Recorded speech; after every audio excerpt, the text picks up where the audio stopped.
আশ্রম হলো তপস্যা করার সঠিক স্থান। যদি কোনো মানুষ সাধনা করতে চায়, সেই সাধনার অনুকূল পরিবেশ যদি মানুষ পেতে চায়, তাহলে তাকে এক সঠিক স্থান নির্বাচন করতে হবে।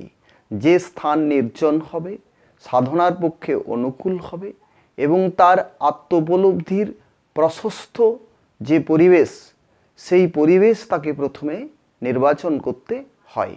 মানুষের এই অনুকূল পরিবেশ নির্বাচন যদি সঠিক না হয়ে থাকে, তাহলে তার পক্ষে তপস্যা করা সম্ভব হয় না। তপস্যা কি? তপস্যা জ্ঞান অর্জনের জন্য মানুষ যে কষ্ট স্বীকার করে বা তাপ স্বীকার করে, সেই তাপ স্বীকার করাকেই বলা হচ্ছে তপস্যা। তাহলে মানুষ যত বোধ রয়েছে, সমস্ত বোধকে যদি মানুষ লাভ করতে চায়, তাহলে মানুষকে এই কষ্টটুকু, এই যত্নটুকু তাকে করতে হবেই। তাহলে এই যত্ন, এই কষ্ট, এগুলো সে কোথায় করবে? যদি স্থান সঠিক না হয়ে থাকে, তাহলে তার পক্ষে কিন্তু তপস্যা করা সম্ভব নয়। কোনো কার্য সাধনের জন্য স্থান যদি না থাকে, তাহলে সেই কার্য সুসম্পন্ন করা সম্ভব হয় না। তাহলে কাজ করার ক্ষেত্র দরকার, সেই সঠিক ক্ষেত্র যদি না থাকে, তাহলে কোনো কাজই ঠিক হবে না। তপস্যার মতো কাজ তো অবশ্যই উপযুক্ত স্থানের ব্যাপারে অত্যন্ত গুরুত্বপূর্ণ একটা লক্ষ্য রাখে। কেন? যদি উপযুক্ত স্থান না থাকে, তাহলে এই জ্ঞান অর্জনের যে প্রক্রিয়া, এই প্রক্রিয়া কখনোই ঠিকভাবে পরিচালিত করা যাবে না। তাই মানুষকে জ্ঞান অর্জনের জন্য এক নির্দিষ্ট স্থান নির্বাচন করা দরকার। প্রাথমিকভাবে একটা মানুষ যদি তপস্যা করতে চায়, তাকে এক সঠিক স্থানে আসতেই হবে।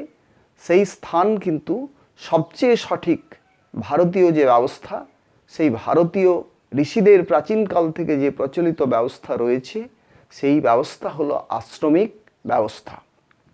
এখানে যে পরিবেশ থাকে, এই আশ্রমিক পরিবেশই হচ্ছে ওই সাধনার অনুকূল পরিবেশ। তাহলে এখানে একটা মানুষ নির্দিষ্ট সময়ের জন্য আসতে পারে, 1 দিন, 2 দিন, 3 দিন, 5 দিন, 1 মাস, 2 মাস, বছর, তার মতো করে সে আসবে।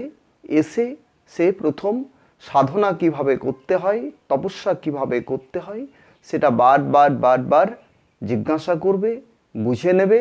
তারপর সে যত্নবান হবে তপস্যা করার ব্যাপারে। তাই তপস্যা করতে গেলে তাকে অবশ্যই এক সঠিক স্থানে পৌঁছতে হবে এবং এই সঠিক স্থানই তাকে জ্ঞান অর্জনে, গুণ অর্জনে এবং তাপ স্বীকার করতে সাহায্য করবে। তাই স্থান অত্যন্ত গুরুত্বপূর্ণ ভূমিকা পালন করে একটা সাধকের জীবনে, একটা যোগীর জীবনে, বা একটা শিক্ষার্থীর জীবনেও এই ভূমিকা অত্যন্ত গুরুত্বপূর্ণই। ঠিক বিদ্যার্থী যদি বিদ্যা অর্জন করতে চায়, তাহলে অবশ্যই তাকে সঠিক স্থানে সঠিক গুণের সন্ধান করতে হয়। তাহলে সঠিক স্থান যদি নির্বাচন করতে পারে, তাহলে সঠিক গুণ সে লাভ করবেই। যদি যে উপায়, পদ্ধতি এবং যে পথ প্রদর্শক, তার যদি প্রদর্শন ঠিক থাকে, সে যদি নিজে দেখে থাকে, তাহলে অবশ্যই দেখিয়ে দিতে পারবে। ঠিক একইভাবে আশ্রম যে অনুকূল পরিবেশ তার নিজস্ব ধারাতে রেখেছে, সেই ধারা অনুযায়ী সে সাধকের সহায়তা করে চলে। তাই আশ্রমই হলো তপস্যার সঠিক স্থান। মানুষ যদি তপস্যা করতে চায়, জ্ঞান অর্জন করতে চায়, আত্মোপলব্ধি করতে চায় এবং বিশ্বের সঙ্গে তার যে মধুর আত্মীয়তা রয়েছে, এই আত্মীয়তা প্রতিষ্ঠা করতে চায় বা প্রাকৃত বোধ লাভ করতে চায়, শান্তি, মোক্ষ, আনন্দ, এগুলি লাভ করতে চাই, তাকে অবশ্যই আশ্রমেই আসতে হবে এবং আশ্রম নামক যে সঠিক স্থানটি প্রাচীনকাল থেকে রয়েছে, সেই স্থানেই তাকে আসতে হবে।